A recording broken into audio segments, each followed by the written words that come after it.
80வது கல்யாணம் பண்ணக்கூடிய வாய்ப்பு கிடைச்சது. அது பண்ணும்பொழுது அவங்க எல்லாரும் தமிழில் திருமுறையில் இப்படி ஒரு திருமணம் பண்ணுறது இருக்குதான்னு எல்லாரும் ஆச்சரியப்பட்டாங்க. எல்லாரும் ஆச்சரியப்படுறாங்க. நல்லா இருந்தது. எல்லாரும் 3 மணி நேரம் பண்ணோம், 3-4 மணி நேரம் ஆச்சு. அதெல்லாம் சந்தோஷப்படுறாங்க. இது எப்படி பண்ணுறீங்க? அவருக்கு 80வது கல்யாணம் பண்ணுறோம். அவங்க சித்தப்பா பையன் 84, அவருக்கு பண்ணுறதுக்கு வாய்ப்பு இல்லை. அந்த வாய்ப்பு இல்லை. பசங்களோ பணம் இருந்தாலும் பண்ணுறதுக்கு பசங்க இருக்கணும்ல, அந்த வாய்ப்பு இல்லை. அப்போது இந்த கோயிலில் வழிபாடு பண்ணுறவங்க, பக்கத்தில் ஊரில் இருக்கிறவங்க, சுற்று வட்டாரத்தில் இருக்கிறவங்க எவ்வளோ பேர் இருப்பாங்க. அது மாதிரி வாய்ப்பு இல்லாத அந்த வாய்ப்பை ரொம்ப வாக்கீஸ்வர அடியார் திருக்கூட்டம் பண்ணணும்னு ஒரு எண்ணத்தை உருவாக்கி அவங்களுக்கு வர வச்சு இலவசமாக இதை மாதிரி ஒரு 60-70 நம்ம பண்ணணும்னு ஒரு மனசில் தோணி இருக்குது. அதையும் இறைவன் நடத்துவார், நிச்சயம் நடத்துவார். தானாக நடக்கும்.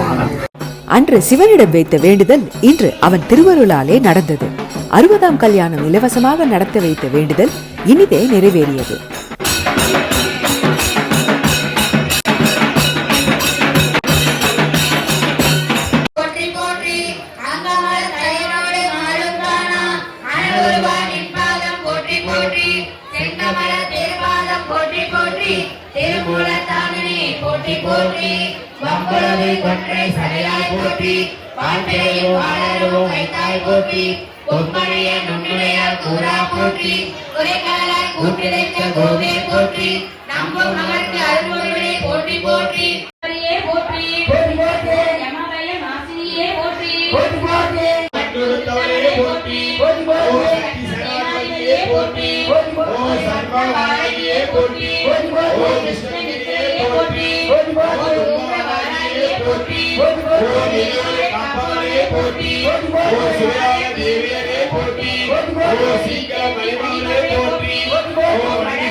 ஆத்தாளையங்கள் அபிராம வள்ளியை அண்டமெல்லாம் பூத்தாளை